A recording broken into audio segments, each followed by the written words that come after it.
are like, way to go, good point, keep trying, right? So knowing knowing some of these differences really just helps you to set yourself up for success with your partner. Practice those communication strategies. Practice all those strategies that make your relationship great so that when you step onto the pickleball court, things stay great. All right, what's up, everybody? Thanks for joining us today for another episode, number 41. I can't believe we're 41 in, but the 41th episode of the 00 Start podcast brought to you by JustPaddles. Today we have an interesting one, and we've never done anything like this before. I'm a little bit scared, nervous, and excited at the same time to hear about all the things that I've been doing wrong for so long. We are joined by In a Pickle co-authors, Teri and Stormy Hill, the first ever, unless I'm mistaken, the first ever book about helping couples figure out a way to work together while playing competitive sports. Is that a real thing? You guys are fighting an incredible uphill battle that and I'm not even joking about this, but could help literally millions of people in the US because everybody has this problem.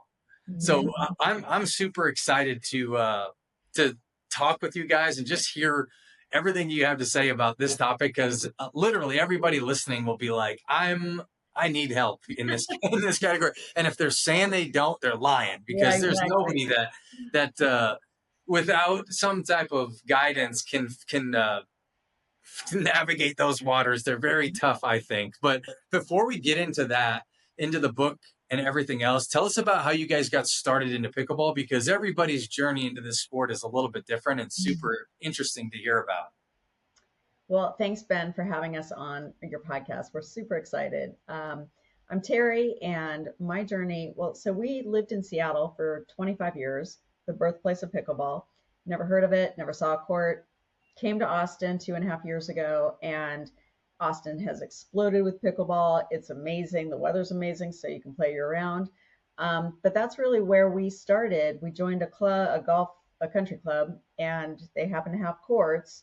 So we picked up paddles, and our life has never been the same. In the best way. What's that? In the best way. Yeah, the best way. And the worst in some cases. Yeah, I'm Dr. Stormy. Thanks, Ben, for having us. So fun to be here.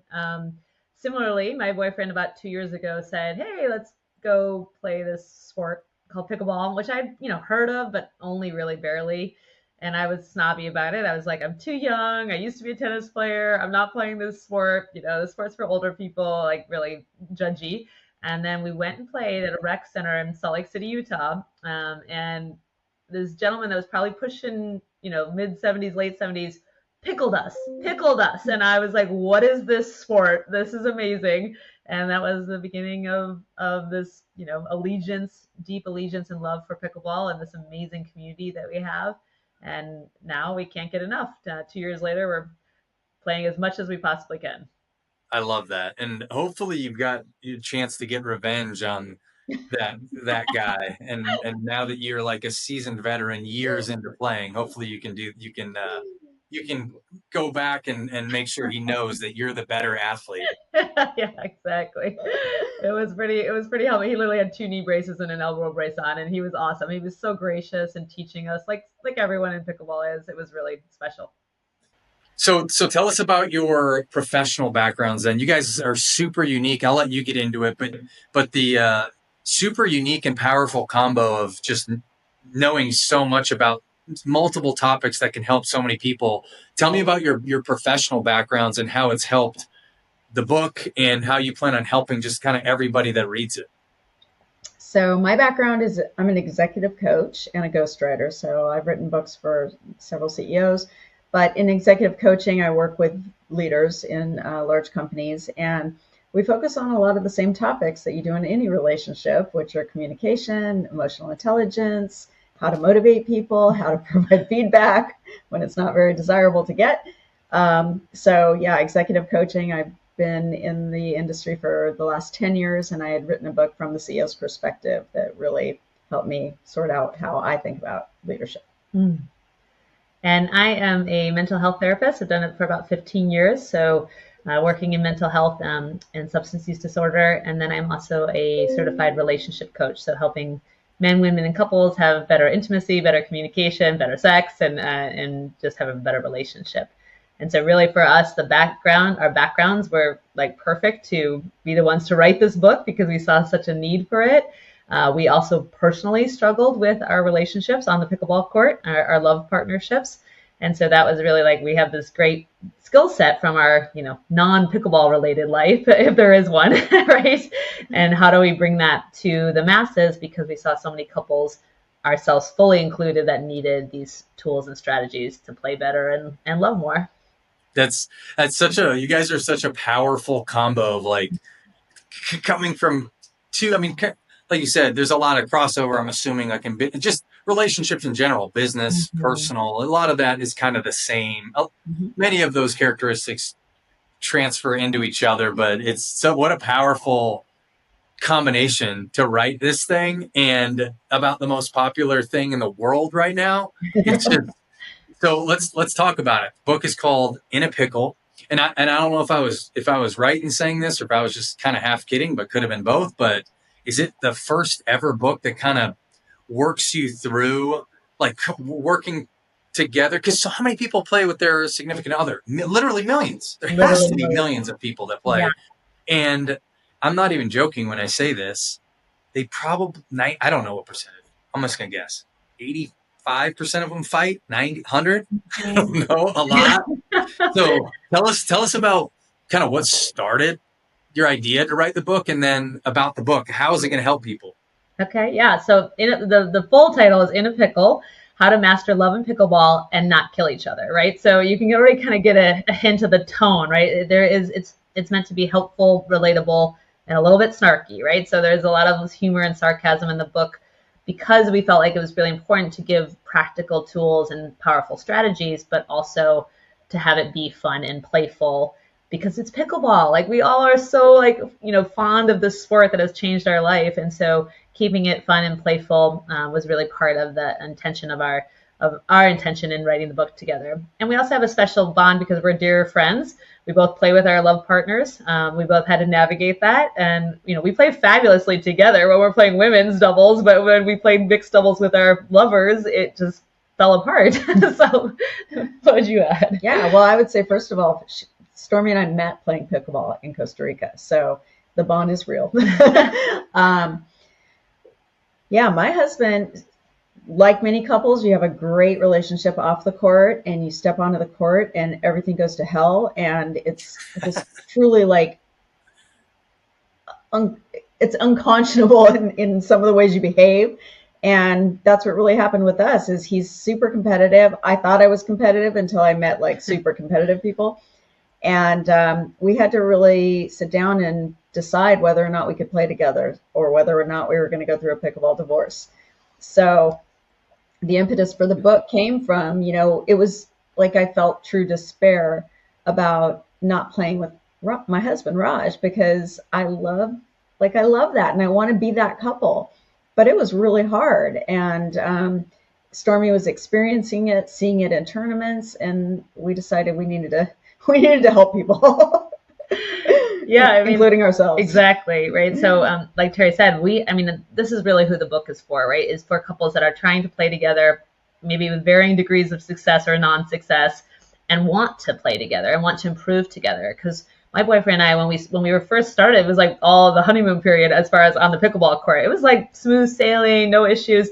And then as we improved and started playing tournaments, it went downhill. And it really, for me, like Teri mentioned, was heartbreaking actually to say, this is my person. This is my favorite person on the planet, and the person I sleep with, and I can't figure out how to play pickleball with him. And really coming up against that, that barrier, that struggle pretty hard.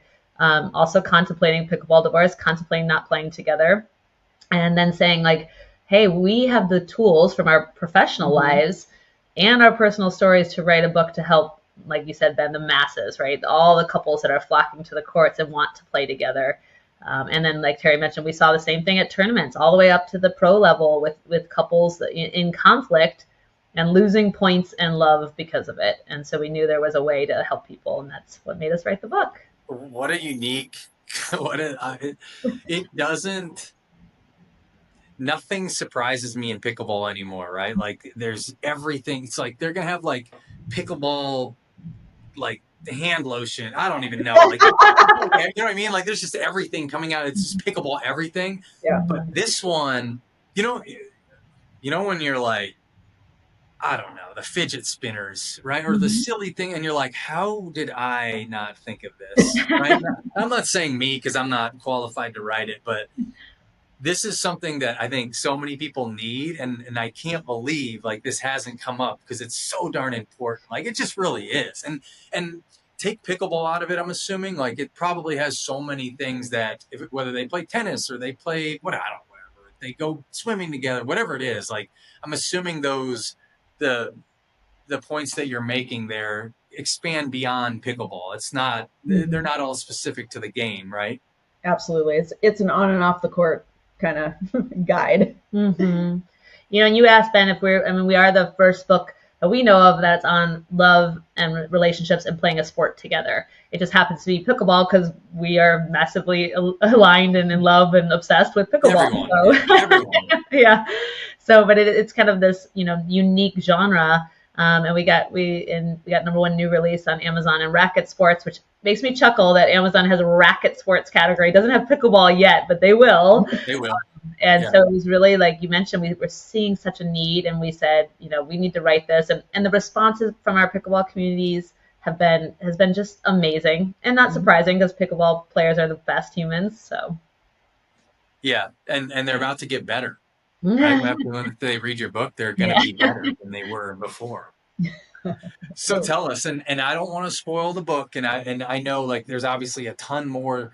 It goes into a ton of detail and everything, but what are some of the ways that people can navigate these waters? How do they make it better? How do they get to a spot where they don't, because I told you all off camera, and this is true, as my wife and I played tennis together, and we played 8 matches. We went 8-0. We won everything. And I said, when's that, 6 months later, I was like, when does that season start again? And she said, I ain't playing with you again. I didn't enjoy it. I was like, what are you talking? We won everything.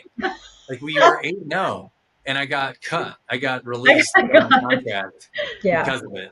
And then I sat back. I'm like, maybe you were a huge jerk. Like, what could I have done? What could we all do to make sure that doesn't happen? Well, let's start with the first rule of pickleball, which is the first chapter in the book, which is don't be a dick. That's pretty. And it applies. It's a genderless term that we use in sort of an endearing way, but it's also the second rule of pickleball, in case you forget the first. And some of the ways you do that is by being clear in communicating. Like, go for it. Go. Yeah. So, I mean, the second chapter is all about communication because it is so critical to success on the court and off the court, right? In life, in love, and in pickleball.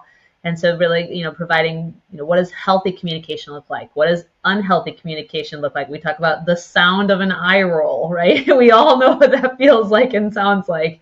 And so just giving really tangible communication strategies that honestly apply to everything from business and executive coaching to love and relationship coaching to just being a good human and being a great pickleball partner. So the communication piece would probably be one of the major tips that I would give is practice.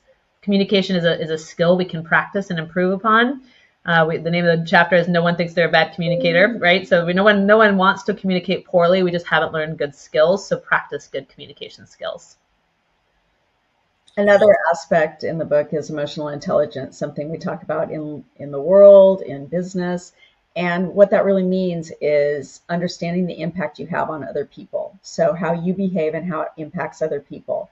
And that's a piece where my husband Raj read, when he was reading the book and read that particular part, it really made him take a step back and think about, how do I behave? He thinks he has no impact on other people, but he has literal impact on everyone on the court. So it really made him change the way he behaves on the court. Mm-hmm. That's interesting. Yeah, that I guess that one's interesting because that's, maybe I'm talking from my own personal perspective, but the way I remember you get into matches sometimes, you're like, that guy was a jerk, right? He was a jerk. And it's like, I guess I've never really thought like, were you, jerk? Like, did like something you said or like the way you were like getting upset, even if you're getting upset at yourself, like maybe people take that as like, oh my, yeah, you hit.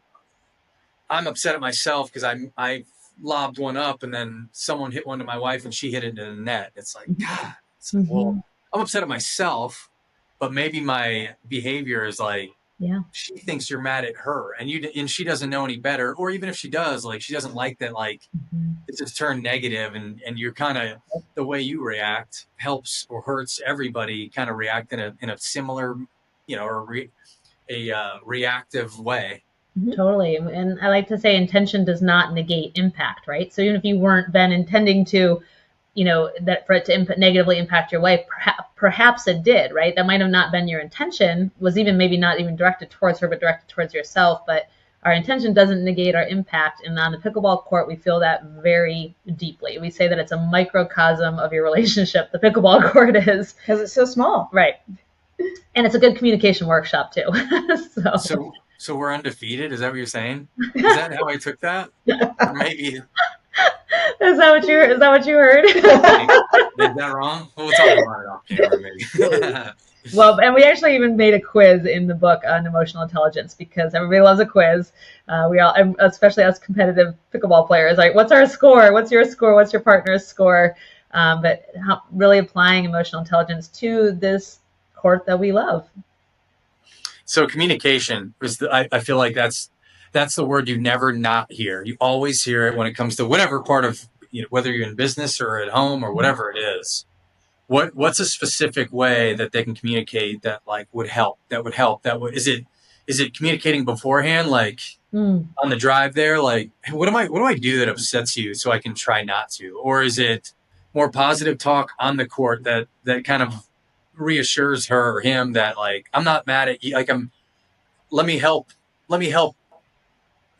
you by making sure I'm doing things that don't upset you? Is it pre-communication? Is it during, post, or is it all? Yeah, that's a great question. So I would say it's all, right? Communication doesn't just happen on the court. It happens before and after. But you touched on actually a few different chapters in the book, right? Because there's differences in the brain. So if we're talking about a hetero couple playing together, in this example, the male brain learns often more through challenge and the female brain learns through praise, right? These are just some broad generalizations, but are based on neuroanatomy. And so think about guys will be like, even amongst friends will be like, is that the best you got? Or come on, sucker, right? Whatever. But women are like, way to go. Good point. Keep trying, right? So knowing some of these differences really just helps you to set yourself up for success with your partner. And I also like what you said, that you mentioned about on the way to the court. We have a whole chapter about where we focus on intention and setting an intention.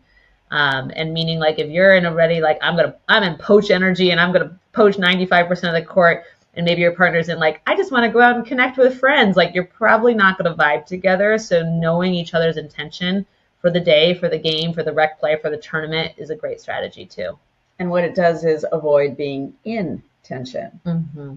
The other thing I would say is, and I say this a lot to my clients, is it's about self-management and self-regulation. So just because you want to say something doesn't mean you should. In most cases, you shouldn't.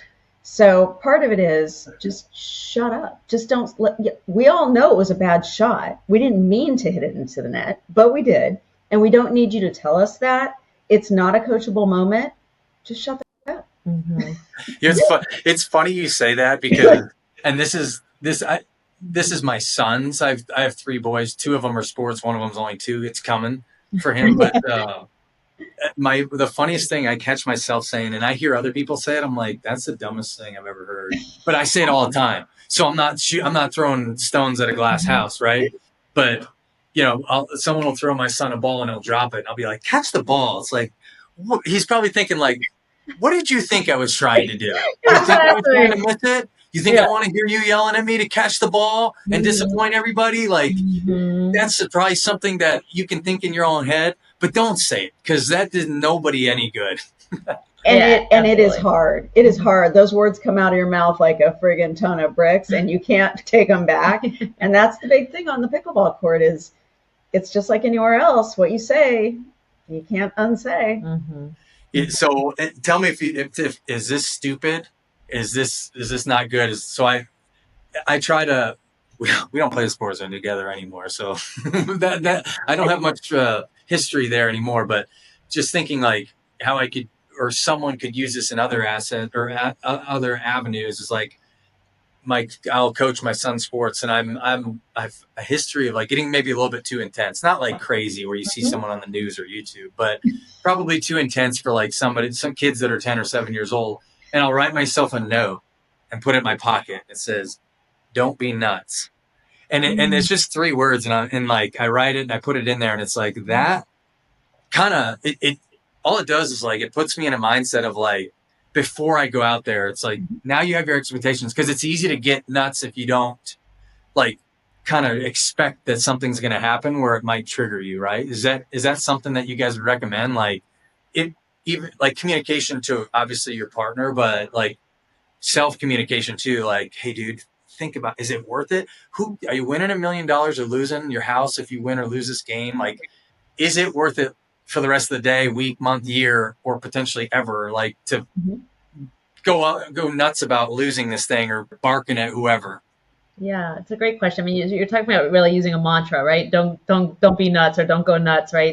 And we talk about mantras and intention setting, goal setting, all strategies that in change theory, have been very well studied to be very effective, right? So these things work, and we use them in other realms of our life, in our business, and maybe even in friendships or at the workplace. But we just, couples are not generally applying these strategies to the pickleball court. So to answer your question, yes, it's a great strategy. Mantras are great, and and we talk about that in the book, and also we talk about like what you mentioned about, it's not like, our intention is that we want people to love more and win more points, right? We don't ever want pickleball to negatively impact people's love partnerships, right? And we experienced that, both of us, and we witnessed it, right? So that's really, we don't, in keeping it in perspective, right? Keeping it playful. We all fell in love with this sport for a reason, and we joke about what did we do before this sport took over our life, right? But it's literally called pickleball. Like, let's keep it in perspective, and we can continue to excel and improve at this sport. And I love true crime, so I'm often saying, nobody wants to end up on an episode of Dateline. Yeah, exactly. Especially one side of it. Well, no, I won't make any jokes.